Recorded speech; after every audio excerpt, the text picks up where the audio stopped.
মদিনাতুল মুনাওয়ারা থেকে মক্কাতুল মুকাররমার মধ্যে ইমামে হুসাইন রাদিয়াল্লাহু তাআলা আনহু তিনার পরিবার পরিজনকে নিয়ে চলে গিয়েছিলেন। চলে যাওয়ার পরে বাবারা বন্ধুরা, কুফার জমিন থেকে একটা নয়, 100 নয়, 200 নয়, প্রায় 1200 চিঠি আসলো। হ্যাঁ ইমামে হুসাইন, ও রাসূলের আহলে বায়াত, আমাদেরকে আপনি কুফার জমিনে এসে আপনার কাছে বায়াত গ্রহণ করান। আমরা ইয়াজিদের কাছে বায়াত গ্রহণ করাতে চাই না। ইমামে হুসাইন রাদিয়াল্লাহু তাআলা আনহু সাথীগণ সঙ্গীগণ বলে, ইমামে হুসাইন, কুফার মানুষ ভালো না, কুফার মধ্যে যাওয়া যাবে না। বাবারা বন্ধুরা মুসল্লিয়ানে কেরাম, ইন দি মিন টাইম ইমামে হুসাইন রাদিয়াল্লাহু তাআলা আনহুর কাছে একটা চিঠি আসলো। এই ইমামে হুসাইন, আপনি যদি আমাদের কুফার জমিনের মধ্যে না এসে আমাদেরকে বায়াত গ্রহণ না করান, আমরা হাসরের ময়দানে আল্লাহর কাছে আপনাকে কাঠগোলার মধ্যে দাঁড় করাবো। আমরা বলবো, ইমামে হুসাইনকে আমরা একটা নয়, দুইটা নয়, 100 নয়, 200 নয়, প্রায় 1200 চিঠি দিয়ে 1200 চিঠি দেওয়ার পরেও আমাদেরকে বায়াত গ্রহণ করার নাই। আমরা বাধ্য হয়ে ইয়াজিদের কাছে বায়াত গ্রহণ করেছি। ইমামে হুসাইন রাদিয়াল্লাহু তাআলা আনহু সহ্য না করতে পেরে বললেন, কে আছো? কুফার জমিনের বর্তমান অবস্থা আমাকে জানাবা। সঙ্গে সঙ্গে দেখা যায় মুসলিম বিন আকিল দাঁড়িয়ে, লাব্বাইক ইয়া হুসাইন, আমি কুফার জমিনের বর্তমান অবস্থা আপনাকে জানাতে পারবো। মুসলিম বিন আকিলকে অনুমতি দেওয়া হলো, যাও কুফার জমিনে যাও। কুফার জমিনে গিয়ে বর্তমান অবস্থা অনুমান করেন, অনুধাবন করে আমাকে জানাও। মুসলিম বিন আকিল যখন রওনা দিলেন, রওনা দেওয়ার পরে দেখা যায় তিনার পিছে দিয়ে তিনার 2টা সন্তান। একটা সন্তান হচ্ছে মুহাম্মদ, যার বয়স ছিল 7 বছর। আরেকটা সন্তান ছিল ইব্রাহিম, যার বয়স ছিল 9 বছর। 2টা সন্তান বলেন, আব্বা জান আপনি কোথায় যাচ্ছেন, কেন যাচ্ছেন? মুসলিম বিন আকিল বলে, ইমামে হুসাইন কুফার জমিনে যাবেন, কুফার মানুষেরা তো ভালো না, কুফার জমিনের অবস্থান অনুমান করেন, অনুধাবন করেন, ইমামকে জানানোর জন্য যাচ্ছি। হ্যাঁ মুহাম্মদ ইব্রাহিম, তোমাদেরকে নেওয়া যাবে না, সে জায়গার মধ্যে গেলে আমাকেও শহীদ করে দিতে পারে, তোমাদেরকেও শহীদ করে দিতে পারে। মুহাম্মদ এবং ইব্রাহিম বলেন, আব্বা জান আমরাও শহীদ হতে চাই ইমামে হুসাইনের জন্য।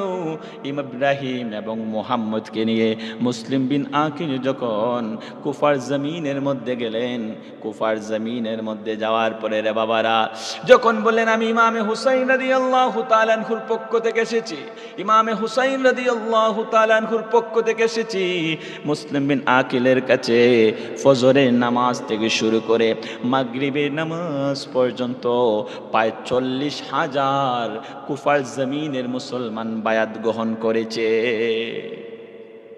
বাবারা বন্ধুরা, যখন এই 40,000 মুসলমান বায়াত গ্রহণ করেছে, মুসলিম বিন আকিল চিঠির মধ্যে লিখলেন, ইমাম আপনি কুফার জমিনের মধ্যে চলে আসতে পারেন। ইমামে হুসাইন যখন চিঠি পেলেন, চিঠি পাওয়ার পরে কুফার জমিনের উদ্দেশ্যে রওনা দিলেন। আর এদিকে দেখা যায় ইয়াজিদ যখন শুনল মুসলিম বিন আকিলের কাছে প্রায় 40,000 মানুষ বায়াত গ্রহণ করেছে, ইয়াজিদ দেখা যায় কুফার জমিনের প্রধানমন্ত্রী পরিবর্তন করে দিয়ে সে জায়গার মধ্যে ইবনে জিহাদকে নিযুক্ত করে দিল। পাশান ইবনে জিহাদকে, জাহান্নামের কুত্তা ইবনে জিহাদকে নিযুক্ত করে দিল। ইবনে জিহাদ নিযুক্ত হওয়ার পরেই বড় বড় গোত্রের নেতাদেরকে ধরে বলেছে, যদি তোমরা মুসলিম বিন আকিলের কাছ থেকে তোমাদের সদস্যদেরকে ফিরাইয়া না আনো, তোমাদেরকে শহীদ করে দিব, তোমাদেরকে হত্যা করে দেব। বাবারা বন্ধুরা মুসল্লিয়ানে কেরাম, যখন একথা শুনলাম তখন বড় বড় নেতারা তার গোত্রের কর্মীদেরকে, মানুষদেরকে বলে দিল, হ্যাঁ আমার গোত্রের সদস্যরা তোমরা চলে আসো, মুসলিম বিন আকিলের কাছ থেকে চলে আসো। বাবারা বন্ধুরা, 40,000 মুসলমান বায়াত গ্রহণ করেছিল, কিন্তু দেখা যায় মাগরিবি নামাজের ইমামতির মধ্যে যখন দাঁড়ালেন মুসলিম বিন আকিল, নামাজ পড়ে যখন সালাম ফিরালেন, পিছন দিকে দেখা যায় কোনো মুসলমানের সদস্য নাই। সদস্য না থাকার কারণে হায় হায় করে কান্না কান্নাকাটি করে দিলেন। দাঁড়ানো অবস্থায় দেখা যায় ইবনে জিহাদ তরবারি নিয়ে দাঁড়িয়ে রয়েছে। দাঁড়ানো অবস্থায় দেখা যায় মুসলিম বিন আকির কান্নাকাটি করে। ইবনে জিহাদ বলল, হে মুসলিম বিন আকির, ইমাম হুসাইনের সৈনিকেরা তো মৃত্যুকে ভয় করে না, তুমি কেন কান্নাকাটি করো? মুসলিম বিন আকিল বলে, ওয়াল্লাহিম বিল্লাহিম তাল্লাহিম, আমি নিজের জন্য কান্নাকাটি করি না, আমি শহীদ হয়ে যাব আমি চিন্তা করি না, আমার সন্তান শহীদ হয়ে যাবে আমি চিন্তা করি না, আমি চিন্তা করি আমি কিন্তু মক্কাতুল মুকাররমায় চিঠি পাঠিয়েছি, ইমাম চলে আসেন, কুফার জমিনের অবস্থা ভালো, আমার ইমাম যখন আসবে, ইমাম আসার পরে তোমরা না জানি আমার ইমামের সাথে হুসাইনের সাথে কেমন আচরণ করো, আহলে বায়তের সাথে কেমন আচরণ করো, সেই চিন্তায় আমি কান্নাকাটি করি। সঙ্গে সঙ্গে দেখা যায় ইবনে জিহাদ এই মুসলিম বিন আকিলকে শহীদ করে দিল। বাবারা বন্ধুরা, শুধু তাই না, যখন ইমাম হুসাইন রাদিয়াল্লাহু তাআলা আনহু মক্কাতুল মুকাররমা থেকে কারবালার ময়দানে চলে আসলেন, চলে আসার পরে গভীর রজনীতে গোড়ার পা গুলা মাটির মধ্যে ধেবে গেল। ধেবে যাওয়ার পরে সামনের দিকে অগ্রসর হচ্ছে না। ইমামে হুসাইন রাদিয়াল্লাহু তাআলা আনহু বললেন, যেহেতু গোড়া সামনের দিকে অগ্রসর হচ্ছে না, এখানের মধ্যেই থাকবো, কারণ এখানের মধ্যেই তোমরা আমরা আজকে বসবাস করব। বাবারা বন্ধুরা, মুসল্লিয়ানে কেরাম, বাবারা বন্ধুরা, যখন তাবু গাড়ার জন্য, ডাল আনার জন্য নির্দেশ দেওয়া হলো, আদেশ দেওয়া হলো, ডাল নিয়ে আসো, লাকড়ি নিয়ে আসো। যখন ইমাম হুসাইন রাদিয়াল্লাহু তাআলা আনহুর সদস্যরা ডাল কাটার জন্য, ডাল আনার জন্য গিয়েছে, ডালের মধ্যে যখন সেদ্ধে রক্ত বের হয়, মা বোনেরা যখন রান্না করার জন্য চুলার মধ্যে আগুন জ্বালায়, রক্ত বের হয়, শুধু রক্ত আর রক্ত। ইমামে হুসাইনকে যখন বলা হলো, ও ইমামে হুসাইন, ও আমাদের ইমাম, আমরা যাই করতে চাই শুধু রক্ত আর রক্ত বের হয়, তখন ইমামে হুসাইন বললেন, বলো এলাকার মানুষদেরকে, বলে এই জায়গাটার নাম কি?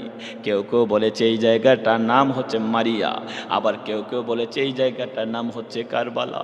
ইমামে হুসাইন দুই চক্ষু পানি বের করে দিয়ে বলেন, হ্যাঁ আমার সদস্যরা, এ আহলে বায়তের প্রেমিকেরা, আমি তোমাদেরকে বলছি, আমি নির্দ্বিধায় বলছি, আমার নানাজান প্রায় 40 বছর আগে বলে গিয়েছেন, কারবালার ময়দানের মধ্যে আমার বুকের উপরে বসে একদল মানুষ আমাকে জবে করবে, আহলে বায়তদেরকে জবেহ করবে। এ আহলে বায়তের প্রেমিকেরা, তোমরা চলে যাও, তোমাদের বাসস্থানে চলে যাও, গন্তব্যস্থানে চলে যাও, আমি তোমাদের কাছে কোনো আফসোস রাখবো না, কোনো আপত্তি জানাবো না। আহলে বায়তের প্রেমিকেরা, আহলে বায়তের সদস্যরা বলে, ও ইমামে হাসান, ও ইমামে হুসাইন, আমরা যদি আপনাকে রেখে চলে যাই, হাসরের ময়দানে যদি দয়াল নবী রাহমাতাল লিল আলামিন নবী আমাদেরকে প্রশ্ন করে, হে আহলে বায়তের প্রেমিকেরা, হে আহলে বায়তের সদস্যরা, তোমরা যে আমার হুসাইনকে কারবালার জমিনের মধ্যে একা রেখে এসেছো, তখন আমরা কি উত্তর দিব? ইয়া ইমামে হুসাইন, আমরা আপনার সাথেই শহীদ হতে চাই। আল্লাহু আকবার। কারবালার করুণ কাহিনী কেমনে বলা যায়, কারবালার করুণ কাহিনী কেমনে বলা যায়। নবীর আওলাদ শহীদ করলো, নবীর আওলাদ শহীদ করলো, নিষ্ঠুরে জিদরায়, কারবালার করুণ কাহিনী কেমনে বলা যায়। মা ফাতেমার কান্নার সুরে বিশ্ব ভুবন হায় হায় করে, বিশ্ব ভুবন হায় হায় করে, কান্দেনি নবী অকাতলে, কান্দেনি নবী অকাতলে, বসে রওয়া যায়, কারবালার করুণ কাহিনী কেমনে বলা যায়, কারবালার করুণ কাহিনী কেমনে বলা যায়।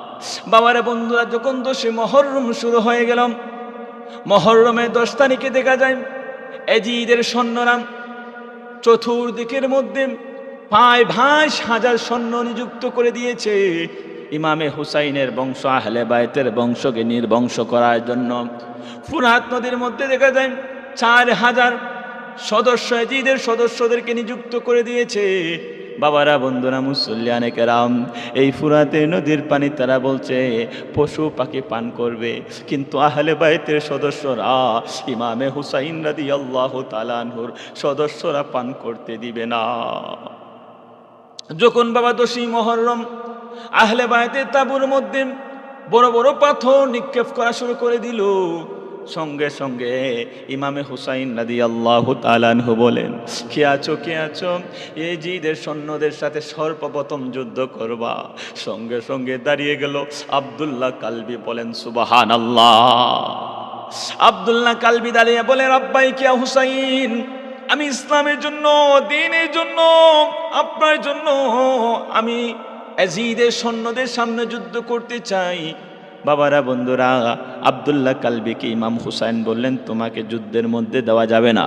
কিছুদিন হয়েছে তুমি বিবাহ করেছ, আবার তোমার বাবা মারা যাওয়ার পরে তোমার মায় তোমাকে অনেক আশা করেছে, অনেক স্বপ্ন দেখেছে।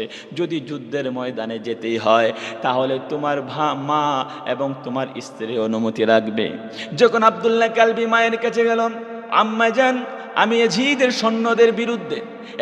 সৈন্যদের বিরুদ্ধে ইমামে হুসাইন রাদিয়াল্লাহু তাআলা আনহুর পক্ষে কারবালার ময়দানে সর্বপ্রথম যুদ্ধ করতে চাই, আপনি কি আমাকে অনুমতি দিবেন?